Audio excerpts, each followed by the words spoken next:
see the way they hate. And I know better than to listen to people who are calling us slaves. I can feel the sunlight shining. Well, good morning, everyone. My name's Brian, and today is Monday, May 6, 2024, and this is episode 691 of the Lots Project podcast, and it's titled Only When It Rains. I'll be chatting more about my truck fun, a plan coming together, who doesn't like bacon, and more. Good morning.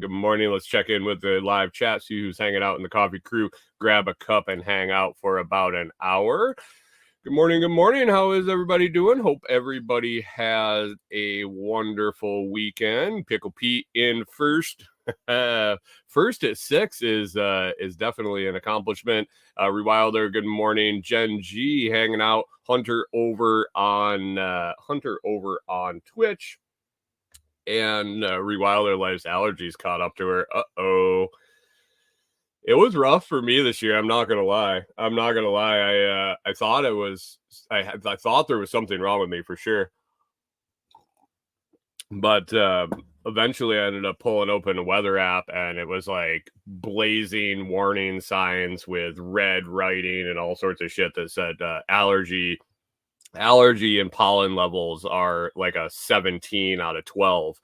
And I was like, oh, okay, that's why my head feels this way and why my nose won't stop running. So, yeah, I feel you. It's only starting for you up there, I imagine. And being out in the woods this weekend probably didn't make things easier.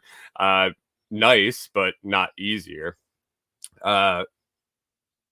Yeah, Jen G says she says sorry, Rachel, and it must be miserable. Yeah, I can imagine it's just firing off up there. Rachel says trees are my worst besides food, and they're budding.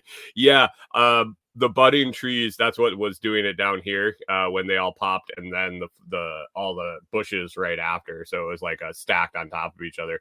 And yeah, I would say that your food allergies might take the cake on that one. I think I could probably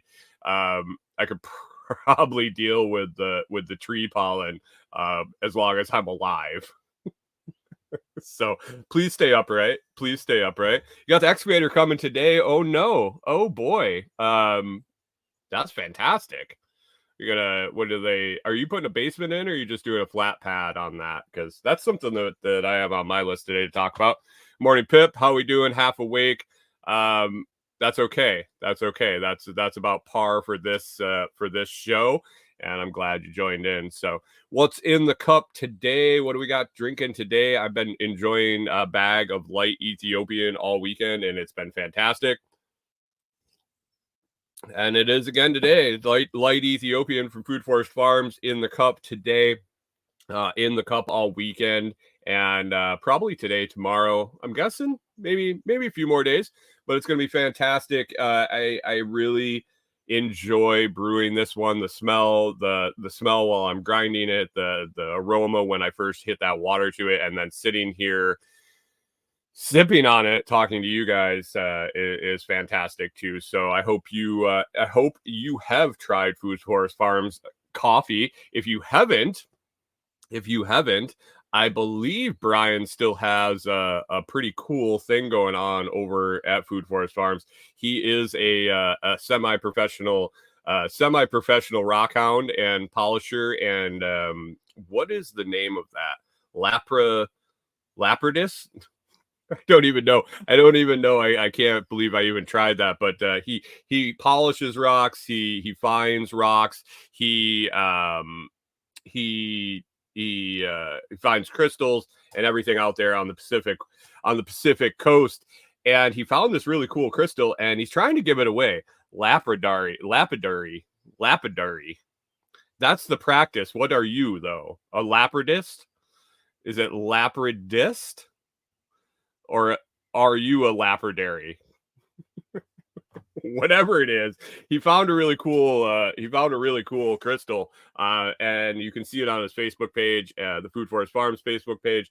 And I believe I believe. Oh, he says crystals are attracted to him because he's magical. You're magical, dude. I'll tell you that. You're magical. I don't know if it's a crystal attracting magical, but you're definitely magical. Good morning, K-Bonk. But Brian has a crystal that he found pretty sweet. He said it came out of the ground polished, and it he mounted it, did a simple necklace mount, and he's giving it. Okay, it's a heart stone. Here it is. He put it in the thing, and if he doesn't give it away by Friday, he's gonna keep it. He wants me to be quiet about it, but he put it in the chat, so I'm gonna read it. You got to order 2 pounds of coffee and request the thing. So it is a bit of a trick to get it. So order some coffee. Order some coffee. I don't think you'll be able to use the discount codes and get the crystal too, because the crystal is probably worth more than the discount codes. But definitely, if you're interested in it, you can reach out to me or Brian at Food Forest Farms, and I suggest you go check it out. I think getting this crystal, and he's charging it up out there on the West Coast. He'll dip it in the ocean. He'll give it the good Pacific Coast vibes and ship it off to you. I think maybe having your coffee with the stone, you'll be able to start your day just unbelievably with that Food Forest Farms in your cup and the crystal sitting there, maybe around your neck, maybe doing some meditation, maybe whatever you got to do to start your day. But he says I gave the secret away, and you can use lots 5 and lots 10, or not or lots 10 with the crystal deal. How do you beat that? If you're a first time customer and you want to try Brian's coffee for the first time, you can use lots 10, get 10% off 2 bags of coffee, and get a custom mounted crystal necklace on the way. I don't think you can beat it. The coffee is phenomenal on its own. 10% off, 5% off if you've already used that coupon, and then heart chakra crystal. So K-Bonk's enjoying the light Ethiopian there too. Man, it is phenomenal. I'm guessing you're not regretting messing around with the C4 Club. I'm guessing you're not regretting trying the coffee. I haven't had anybody. So here's the deal. Everybody's hesitant to try it. Everybody's hesitant. They're like, oh my God, I like my Folgers. I've had my Folgers my whole life. My dad raised me on Maxwell House. I can drink nothing else. I get my Starbucks every day. That's the best coffee I can get. I mean, I've heard it all over and over and over. And then they try it. And I don't think that I've had anybody that's tried it that said you're wrong. I've had plenty of people naysay it and blah, blah, blah. It can't be that much better. It can't be that much better. Why would you do that? Why would you spend that money? Blah, blah, blah. I've had a lot of that until it touched their tongue, until they had a pot, until they had a pound. And I don't think anybody that's done it's regretted it. So what are you waiting for?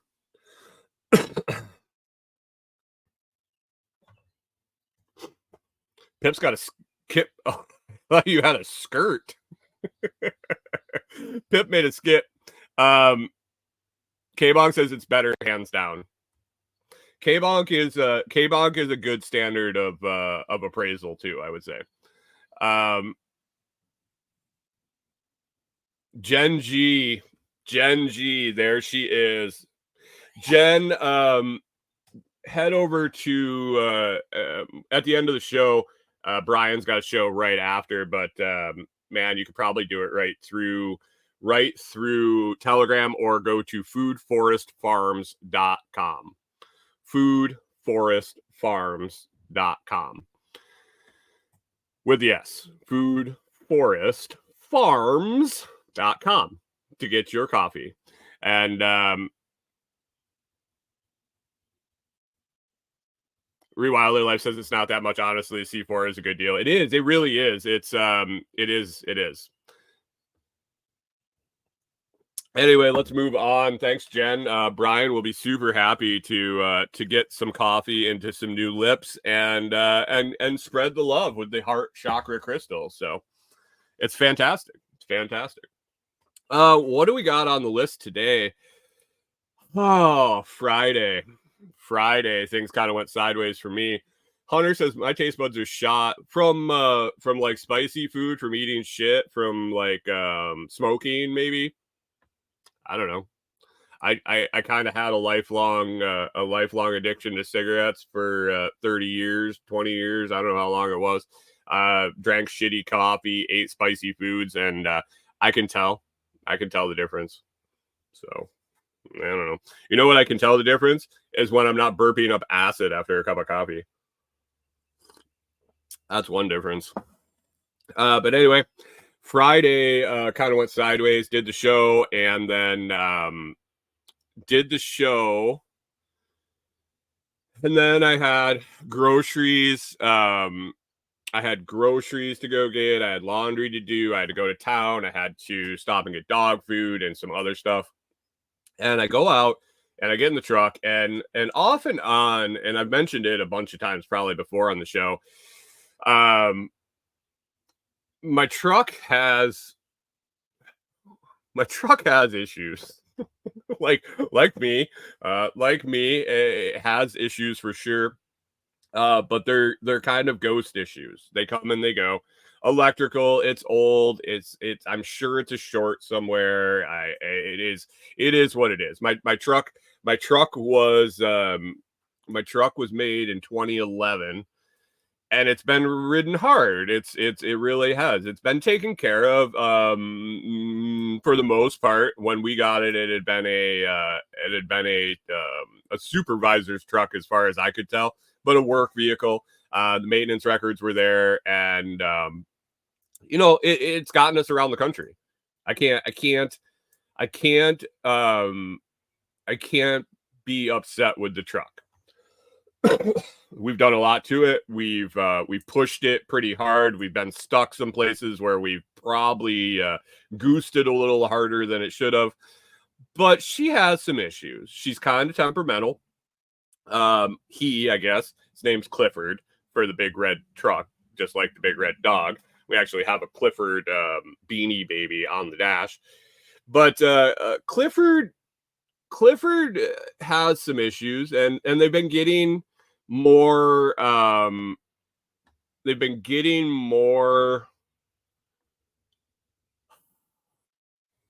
frequent, let's say.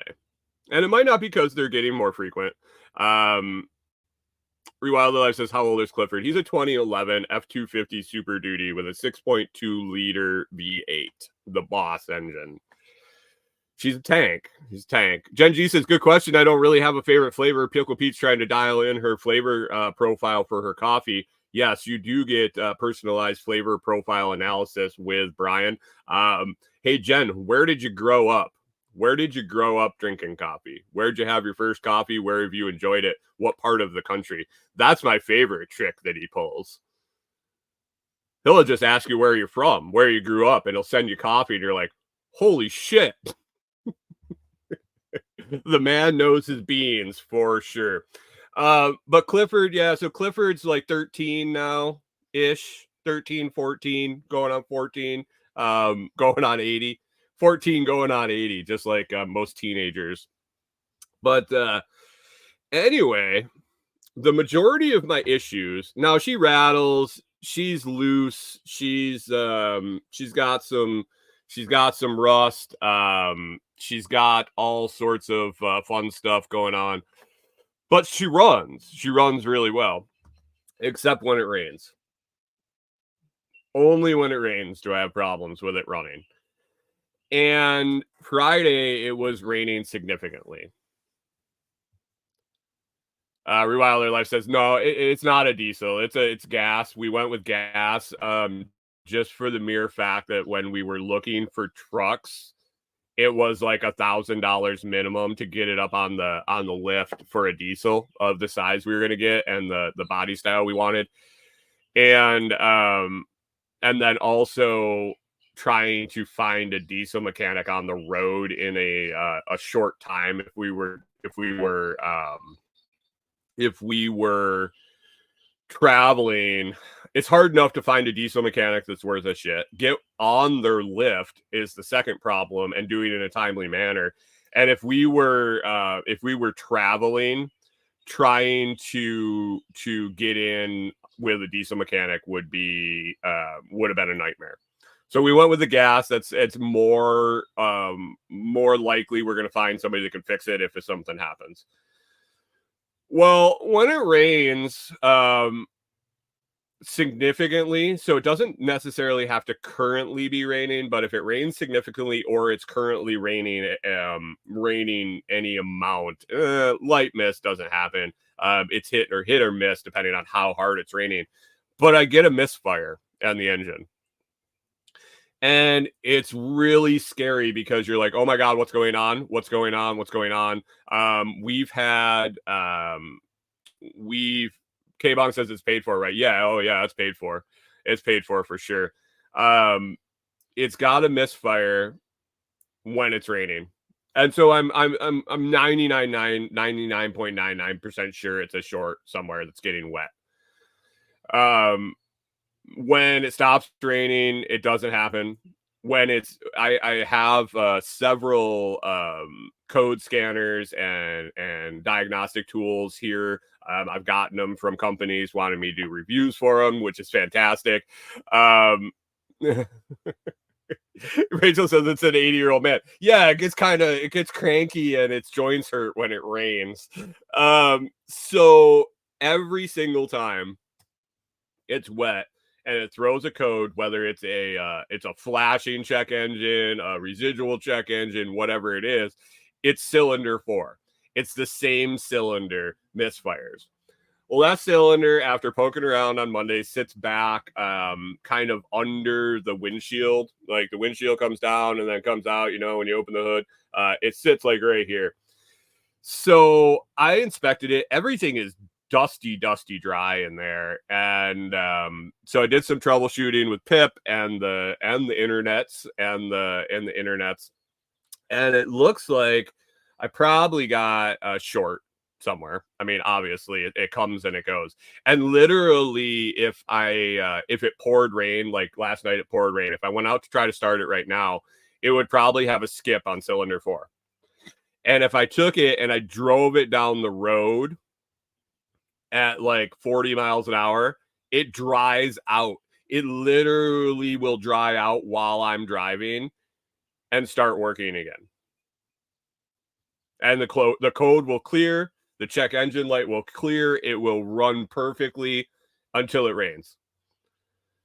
So I've decided that I'm not going to pay for a technician to chase a ghost because I'm pretty sure that no technician around here is going to go out and do it in the rain. They're not going to get the rain going. They're probably not going to get it wet. They're going to go, yeah, we can't find anything. They might be able to trace down a short with some electrical troubleshooting tools, but basically they're going to be chasing something that's non-existent until it's raining. And I don't see them doing it in the rain.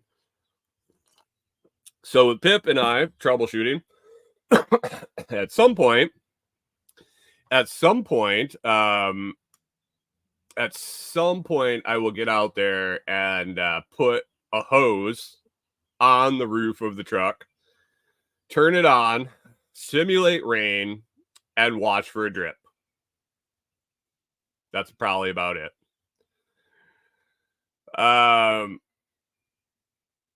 Pickle Pete says that tells me the wire that he burned off the coating and it's randomly shorting out. It's something near something hot, so follow that wire harness. It's getting wet. I'm guessing it's a dry routed connector, or I'm guessing it's a connection, bad seal, something. I followed that harness the fact that it's isolated to that cylinder, I also can tell you that it's not running rich really. I've well, as best I could, smelled the exhaust, when it's skipping, and it's not running rich. It doesn't smell like it's pushing fuel and not consuming it. So I'm thinking that it's both the injector and the plug and the coil, but it shares the 12 volt. So who knows? It could be one, could be both, probably both. K-Box says WD-40, everything. I mean, I could just go under there with a roll of electrical tape or 7, duct tape, and just tape everything up and see if it goes away.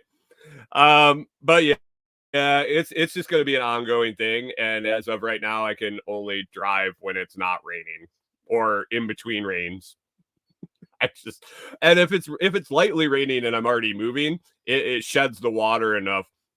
Pip's wondering if I got a clogged where it channels the rain away off the hood, and it's pooling and dripping on something that it probably shouldn't be. So time to get the hose out and simulate rainstorm. Rewilder Life says we got to move to Arizona. Hey Corey, we got to move to Arizona if we want to keep this truck. Oh. Anyway, that's the truck problems. That's been ongoing and frustrating, and as much of a pain in the ass as it's going to be for me to track down, I really feel that taking it to a garage would be infinitely expensive, more than I could ever imagine paying for someone to fix that problem. Yeah. I've done it. I've been that guy looking for a gas pump issue that's intermittent, or the best one is 4 service calls for the same problem that the owner failed to tell me, or us, that the issue only happened at night. So coming during the day every time to check it, and I can't get it to happen, can't recreate the problem. And when you can't recreate the problem, you really can't fix it. Turns out that it was interference from the fluorescent lights when they came on at night. So by the time I got there during the day, there was no interference. That's what I feel like my truck's going to be. Good morning, Mike, Philippine Nomad. Thanks for hanging out. Thanks for sending me that blip about your workshop you went to. Sounded like a really cool event. And good morning, John Palmer. And he's rolling a 1999 F-250 7.3 diesel. Loco says he needs some WD-40 for his knee joints. When it rains, he gets all hobbled too. He's down to 7 cylinders himself. Anyway, before the show this morning, it was kind of interesting. Corey went out to take the dogs. Like I mentioned, it rained significantly overnight. And she came home with some new pets. My wife coming home, more pets. She walked in, and she's obviously better than me, because we talked about how I had to carry the snail while walking the dog. She found 2 more snails this morning on her own with the dog, was able to carry both snails with the dog, get in the house with them, and get them into their terrarium. So now we have 2 more snails. We have yet to name the snails. We have 2 more. She says they're tiny. I haven't been over to check them out yet. She says Sydney is back. Sydney had been MIA for quite a while, like 2 weeks. We're hoping that Sydney was laying eggs in the soil and we populate even more. But we now have 4 garden snails. We have four garden snails in the terrarium. I told her that we need to definitely make sure we're not going to have turf wars. We need to figure out the stocking density of the terrarium for that size. Pickle Pete says, "Is that a snail bare knuckle pit, or is it going to be an orgy?" It could be both. It really could be both. I don't know yet. I think I'm gonna have to spend some time digging into the stocking density. Pip says, okay, Hunter says we should consider Speedy and Gonzalez. Those are not hermaphroditic names, unfortunately. Pip says Shelby and Terry. I like Shelby for sure. That's in consideration for sure. I'm definitely gonna have to consult with Corey since they are her her pets for sure. She keeps finding them and bringing them home. She's like one of those kids that comes home with like snakes and frogs in the pocket. Like, where did you get that? I don't know. It's just walking the dog and found 2 more snails. Hunter says Pat is definitely the one of the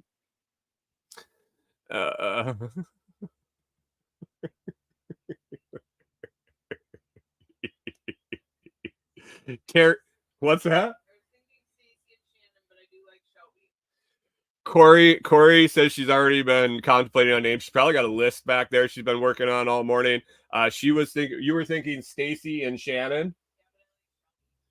Corey was thinking Stacy and Shannon, but she's liking Shelby. So Pip might have got one. I'm guessing we'll end up with like a Stacy and a Shelby, maybe a Shannon and a Shelby. I've known both. Yeah, of actually all 3. Interesting. The more I think of it, yeah, I knew a dude named Shelby once. I don't know if it was a nickname. He did drive a Shelby. Interesting. I have to figure that out. Hunter says, I don't know. I've never met a male Stacy. I got sucker punched in the face at a bar by a male Stacy once. I think he might have had a complex because his name was Stacy. And I was talking to his sister. That's a good story. Hunter says, I know a Shannon. I do know multiple male Shannons. One was the son of my neighbors. So yeah, definitely got them. Dude looks like a lady.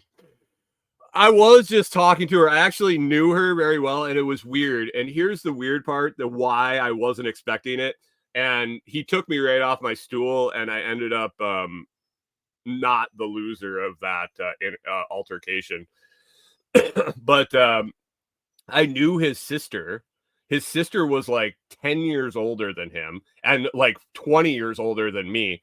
And we were literally just sitting there bullshitting at the bar. And he didn't like the fact that she was talking to someone, I guess.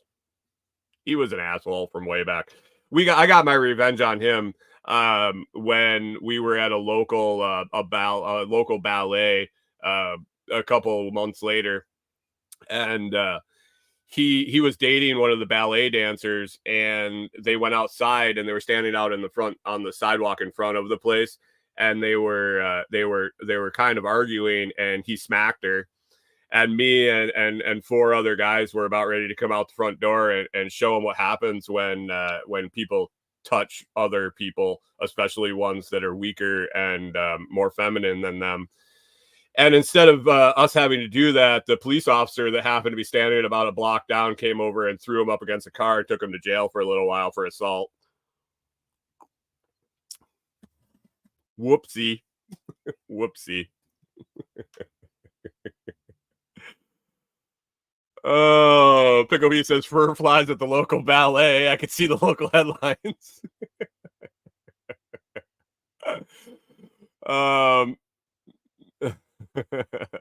Hunter says took me right off my stool. That's why I'm not allowed back in Hurt County. Oh, like, dude, literally the dude came from behind with a hook and dropped me and the stool right on the ground. and jumped on me. And once I realized what the hell was going on, I flipped him over, and yeah, it was one of those, one of those.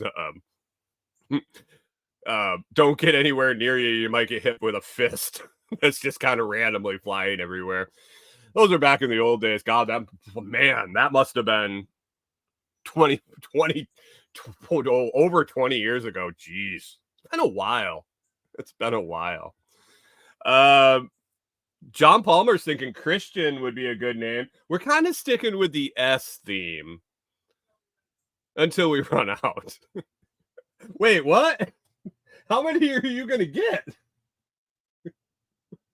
I'm going to have to go buy a bigger tank. If it keeps raining and she keeps bringing home snails. Oh, anyway, so we got new snails. It stopped raining long enough over the weekend for us to go do some running, and kind of getting a plan together. So it's been announced a little bit.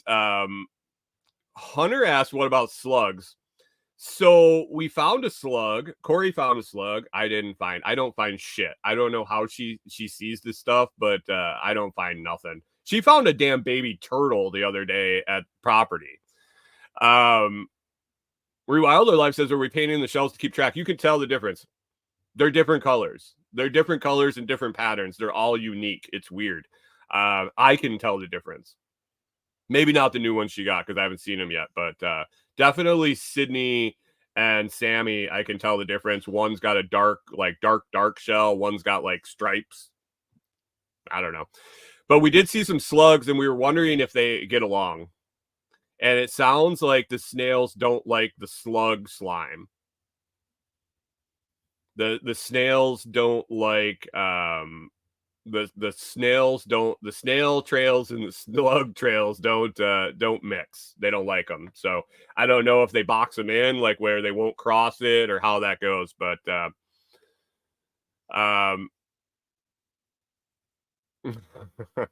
Pickle pieces out there. Here you got if you see an owl or a turtle. Well, we were just walking along in a random area, and Corey's like, "Hey, look, a baby turtle." And I think it might have been the baby of the adult turtle we saw before that I posted in the group pictures of out at Delinquent Scully, because it was in the same general area as where we saw that turtle. Corey, you can add Stevie to your S list.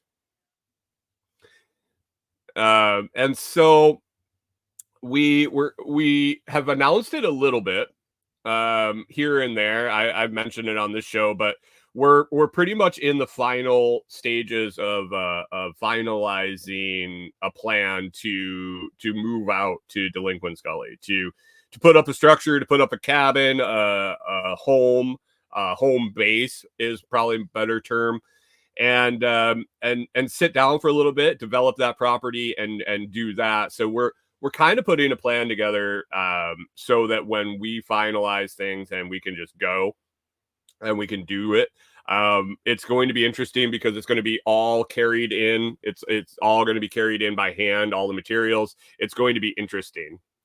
It's going to be interesting for sure.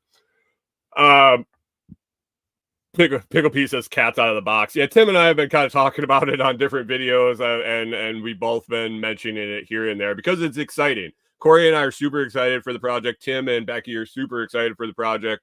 And it's hard not to talk about things. And at this point, it's pretty well solidified that it's going to happen. It's just when, and how.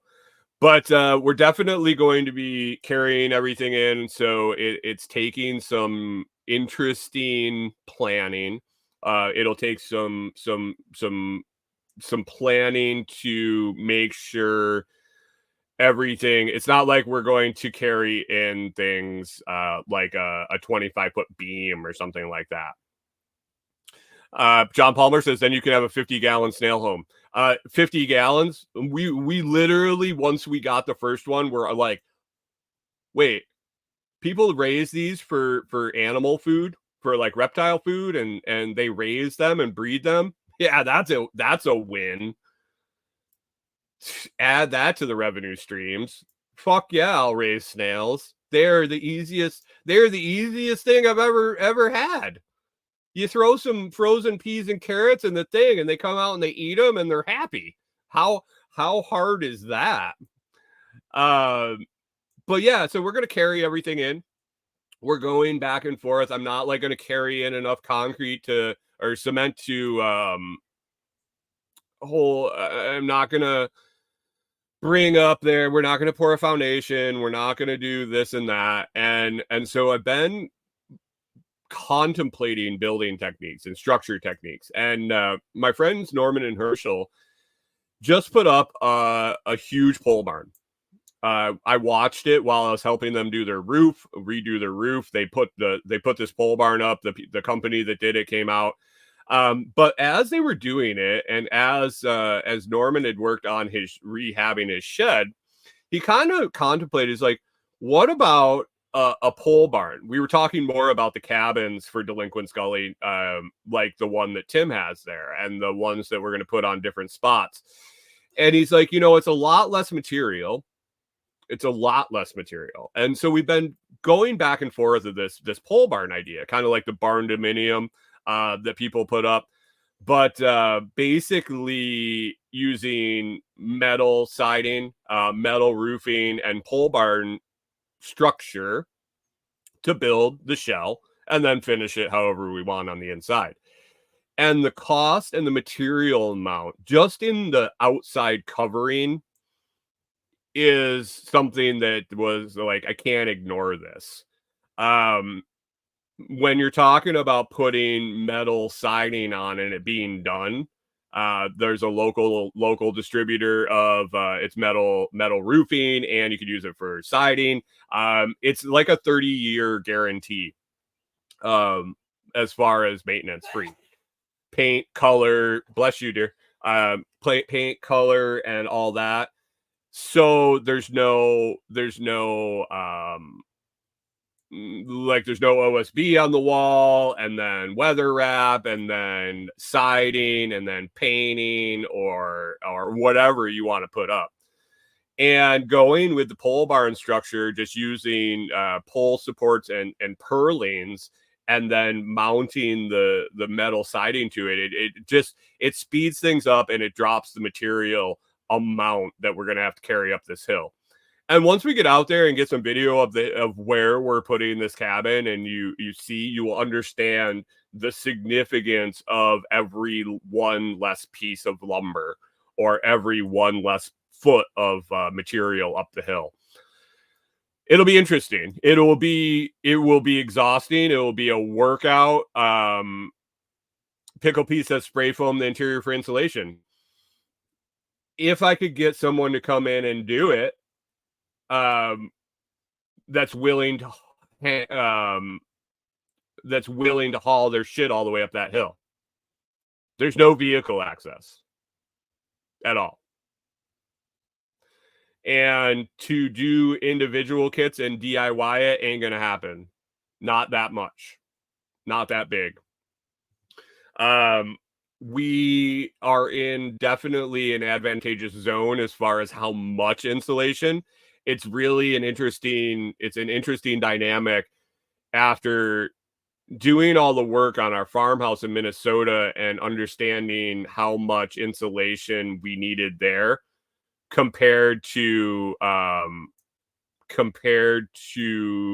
much we need here is so different.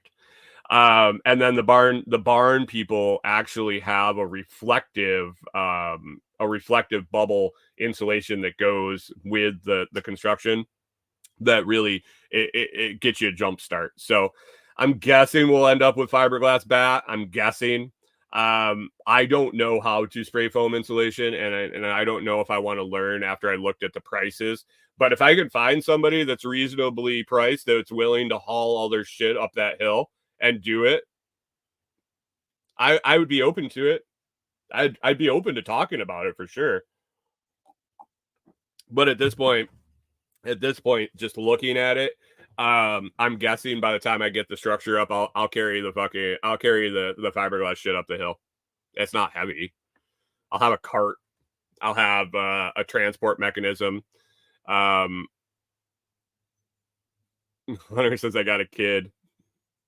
I mean, dude, I'm willing if somebody knows how to do it and we can figure out a reasonable price and a reasonable way to get it up there.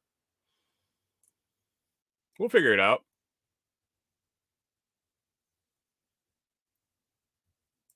Pickle Pete says a rocket stove will make so much extra heat, minimal insulation work.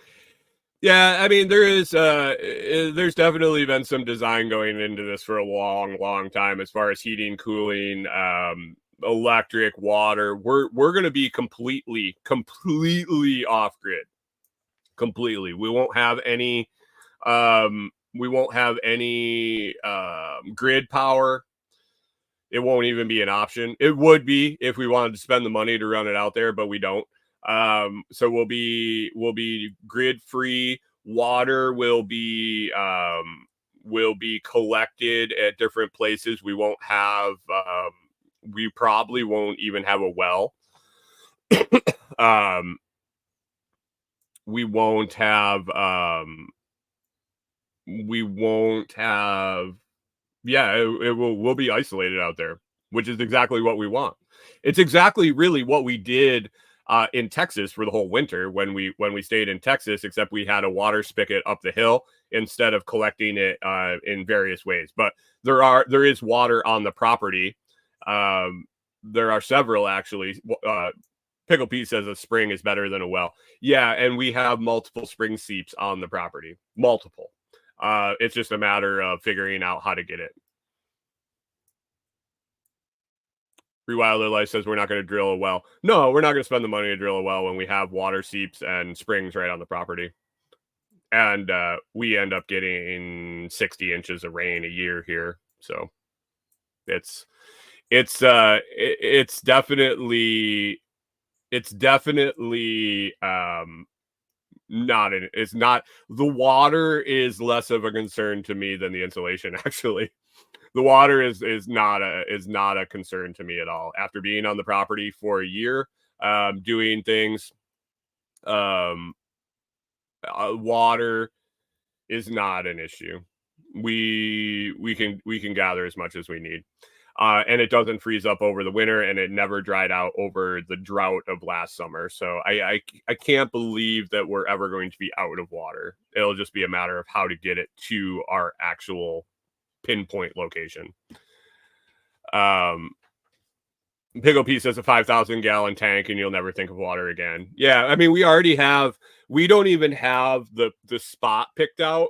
We don't even have we do know kind of the general area of where we want to put it and the general area of the property we're going to acquire. We're going to do some work for land exchange, which is a perfect way to do this.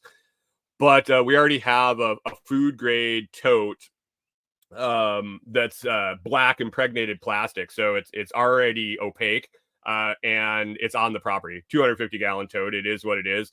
But as soon as we mark out where we want to be, since we'll probably do some sort of cement or concrete work as we build, we're going to have that up there. And the first time it rains, we'll put up enough tarps that we'll catch water and we'll have a jump start on that. But yeah, it'll definitely be an interesting project. Rewilder Life says I can't wait to see the videos.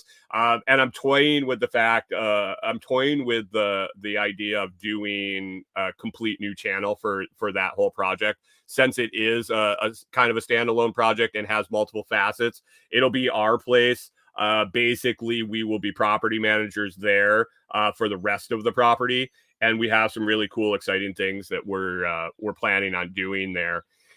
And I think it deserves its own channel. I think it's going to deserve its own channel. I'm also toying with the idea that I set it up yesterday or the day before. Actually, it'll be Delinquent's Gully channel. I talked to Tim about it. I think we might move that onto its own channel. It'll include our cabin build. It'll include all the projects we do on Delinquent's Gully and all the different things we got going there. And it'll kind of be, it's going to be lot one. It pretty much what it came down to is this is going to be lot one of the Lots Project. And hopefully after we commit what we're committing to stay, I think we're going to do 2 to 5 years ish. We're still trying to figure that out. And who knows, it might end up being permanent. We might love it. And we might love the day-to-day operations of the place in Tennessee, and we're comfortable here and we stay forever. Or we do it, we set it up, and we go multiply it and mimic it somewhere else. Whether that's another project with Tim, whether that's a project on our own, whether it's a project with someone else that wants to get it set up, it's something that will be repeatable, I believe. So it's cool. It's really exciting. It's what this whole journey has kind of come to naturally. It was one of the ideas that was out there at the beginning, that we wanted to find that home base. We wanted to find that home base that's a temperate region. That's what it is. We've stayed here for a year. We've evaluated that. What is fantastic is in the year that we've stayed here, we've been able to be on the property that we're going to end up being on, start to develop that, start to put trails in, start to really understand what the property wants and how it wants to be developed. And we're sticking with that. We're not cutting down large swaths of trees and putting huge driveways in and flattening things and making it look like a tornado went through. We're walking the property and letting the property tell us where we should walk, where the trails should go, and then we're cutting them in by hand with a machete and a weed eater and grooming them, and eventually they'll be permanent trails. We're walking the property and finding the flat level spots that are already the majority cleared out, where we have to do minimal invasive work, and we're putting cabins and campsites in those spots without doing anything damaging to the property. That's what we are excited about. And we've had a year to be out there all the time. So it's cool. We're really excited. The whole 15 acres is going to be a phenomenal place. We're hoping to spin it into kind of a retreat, education center, and also kind of run a perennial nursery, possibly tree nursery, whatever we can get on that property. And yeah, make the property a net positive. So yeah, it's exciting. It's exciting. More to come. Obviously, that's going to be my life for the next 2 to 5 years and beyond. So there is definitely more to come from that. As the channel gets rolling, as I get that figured out, I'll let you guys know what the address of that is. But I did mention I did do other shit this weekend. Corey and I actually, the rest of that, we went over and we talked to Norman and Herschel and looked at their barn structure. And the cool part is that they put up their barn and then they had lean-tos on the side, and they're finishing the lean-tos themselves. They're framing them out. They're putting like living spaces and different functional spaces in them. So I'm getting a visual of how we would do our build. I'm seeing the exposed posts because it was just a lean-to with an open lean-to on the sides. Just the roof was the only thing there, and then the posts. And I'm able to see how he's tying into that, how he's tying traditional framing into the pole barn structure, and it's pretty straightforward. So I'm excited about that. Corey and I left there. We went out to the property. We walked up to the area where we're going to acquire, and started picking spots, which was really fun. The awesome part is I have a fantastic resource in Kerry Brown and Strong Roots Resources. He happens to be coming out here next Monday to do some consulting in the area, and he might swing down and kind of take a look at the spots we chose, see if we're missing anything, see if we have an obvious choice of the 2 or 3 that we picked. And yeah, I think once that happens, it's going to be buy material, carry material, do some work, buy material, carry some material, and do some work. So it's going to be fun. It's going to be fun and a lot. It's going to be a lot of work, but it's going to be a lot of fun too. Excited for it. Getting rolling back into videos. Tim's been in town for a few weeks. I've been spending a lot of time out there with him, getting stuff done while he's here. And we have extra hands. So I've been a little lax on doing videos for Amazon Influencer. Got back to that this weekend and knocked out like a 10 videos, I think, and got those uploaded onto Amazon. And while I was doing it, I've been going back and forth quite a bit on if I just want to take these videos and just put them on Amazon and not put them on YouTube. There's a lot of the YouTube stuff with cross genre, with kind of the everything channels, kind of like we have. It started as our homestead. We have our dog stuff on it. Now we got snail stuff on it. I had my gravestone stuff on it. And the podcast is there. It's just pretty much everything, review videos. And I thought as well, or I thought about the fact that I'm doing them anyway. Why not? How hard is it to spin up a Gmail address and a YouTube channel and just start posting them on a dedicated channel for that? Maybe it will do better. I don't know. I'm not a YouTube guy. I was never been a YouTube guy into YouTube for making money. It was more of putting the stuff out there. But why not take a peek? Make a little bit of ad revenue on the videos I post, on the YouTube videos I post. So it'll be a step back while I try to build another channel from reviews. But if I take a little bit of time and focus on it and focus on that intent of this is a channel to make money, everything is focused into one niche. I don't know. I don't think it would be necessarily too long before I got to a point where I was monetized again on that channel. And if not, I'll probably just set a time. I'll kind of poke at it, and I don't think I'll miss it on my main channel, the Lots Project channel. But yeah, back and forth whether to put these videos up on and start a fresh channel along with Delinquent Scully and just have the 3 logins. And depending on what video I post, I just go to a different login. So I don't know. We'll see. Our YouTube channel has just been a kind of a catch-all for years, and it's never been the focus of revenue. It's always just been an outlet for where we want to put our stuff. So might be time to start digging into if I'm going to do the work, I might as well get compensated for it. But yeah, back into the product reviews. Had some problems with the post office, got that straightened out. I do have a place to receive packages now, and so I got back into requesting products. I got some cool stuff coming. I have actually already have a canopy tent, like a pop-up farmer's market tent that I got the other day. I got a sweet rain suit coming, which will come in handy working out on the property in the pouring rain. And then just heard back this morning. I got some other companies that are going to shoot some stuff out. So that's back in full swing. And that's going to be my life: building a cabin, carrying material, managing a property, and making product review videos. It doesn't sound bad to me. And yet every morning I want to come and hang out with you guys and talk and enjoy my coffee. Start my day with you guys. Rachel always says she enjoys coming in for a laugh and the camaraderie and fellowship. And man, I can't imagine my day without you guys every morning. So I appreciate that. So it'll be cool. I'll definitely let you guys know if I fire it off. I did mess around with setting up the new review YouTube channel up. It is there. It is has 0 videos. It has a profile picture and a header, and that's about it.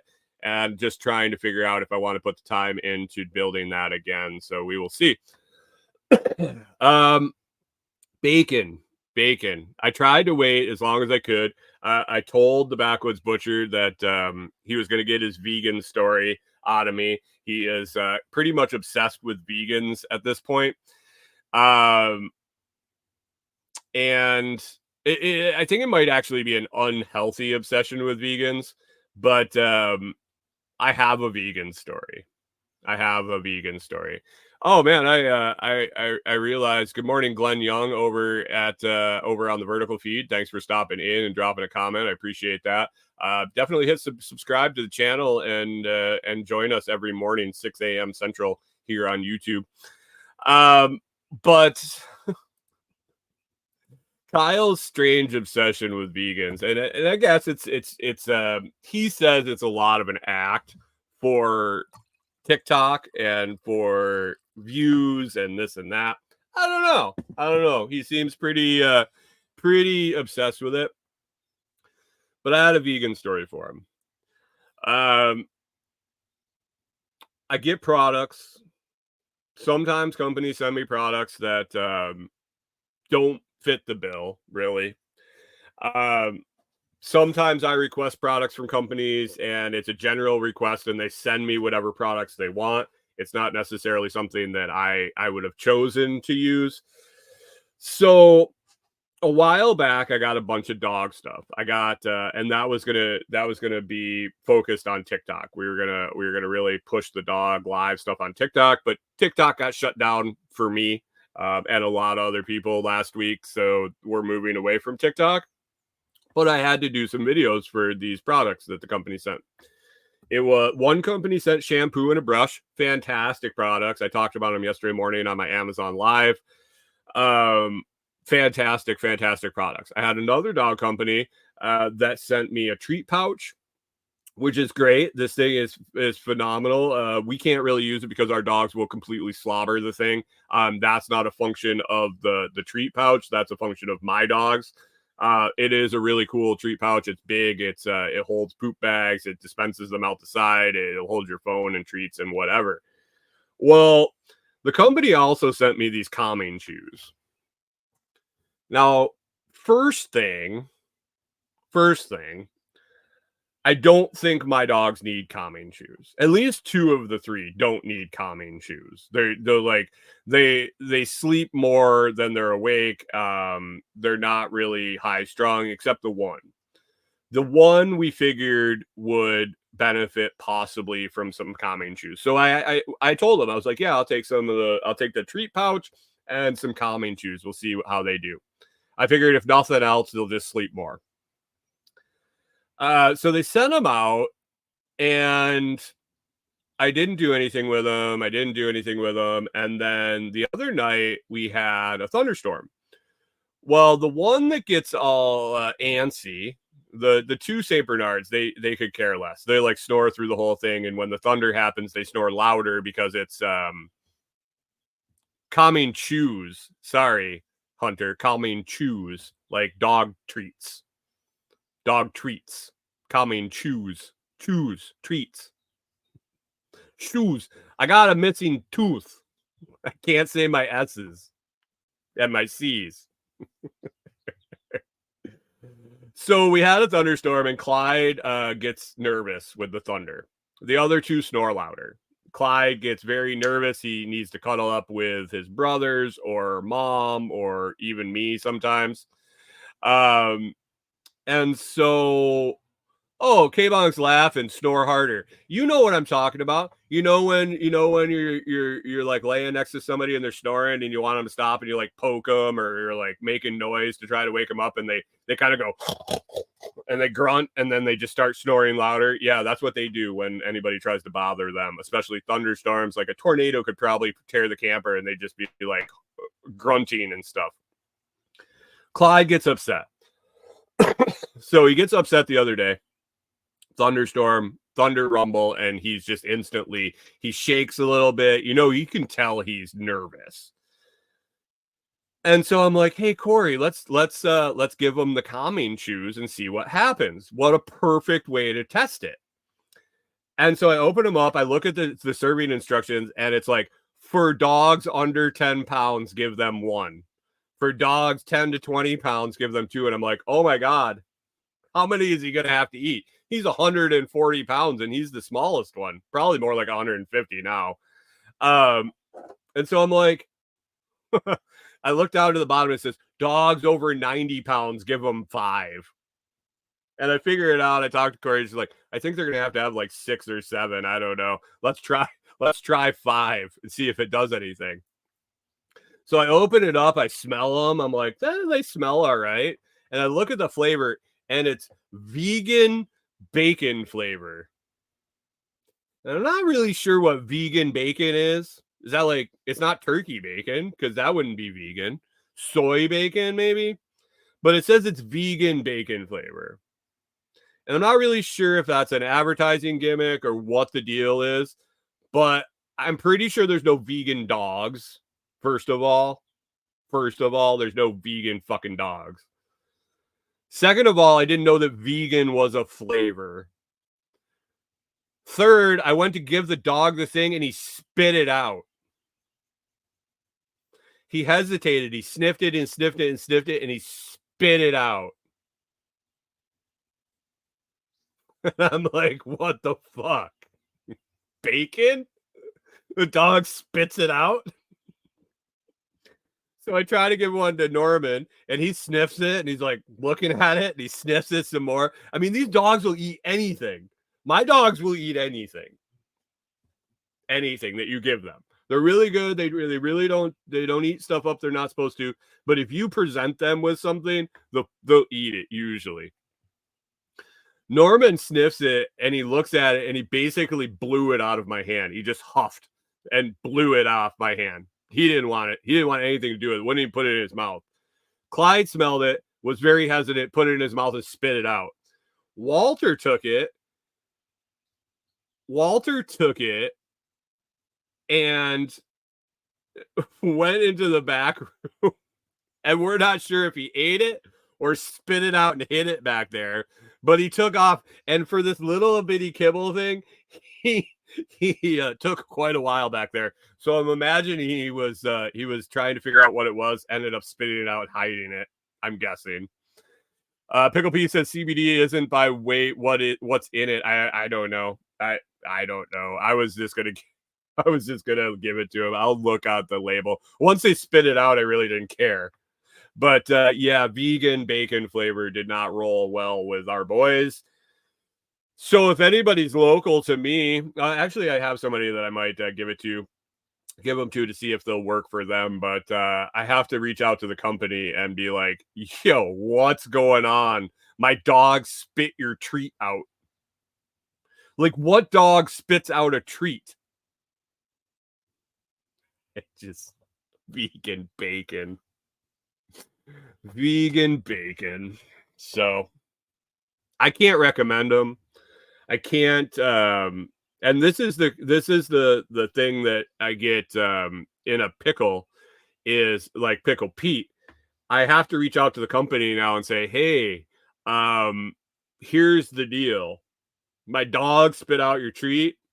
It's not right for my dogs. I'd be more than willing to do a video for you describing the package or whatever, but there's no way I can tell anybody that I recommend it until I find a dog that will actually eat them.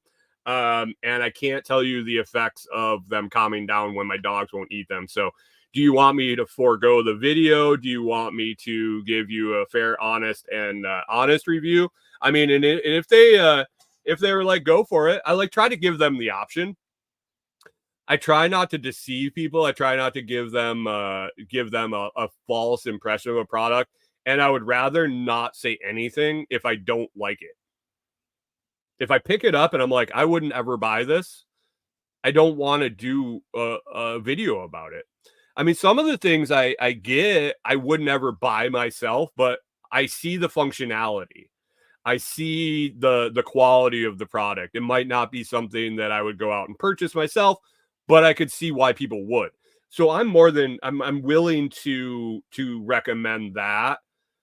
But yeah, I don't know.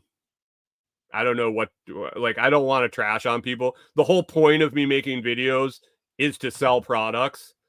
So taking the time to do the production and the editing and recording the video of something that I'm going to say, I don't know if you should buy it or not, or I wouldn't buy this, really, at this point, doesn't make a whole lot of sense. Now, if I have a large following on the new review channel, maybe I have a section that is do not buy, and the ad revenue more than makes up for the time spent doing it. I don't know. We'll find out.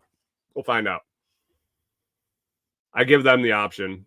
The lock people, I got some locks. They were very cheap. They were definitely cheaply made. I didn't like the locks. They didn't function well. They irritated the living shit out of me, and I dealt with a lot of padlocks in my former jobs. And I reached out to them and said, "Hey, here's my deal. I can't recommend these. I don't like them. I don't think they're very good quality, but they're cheap. What do you want me to do?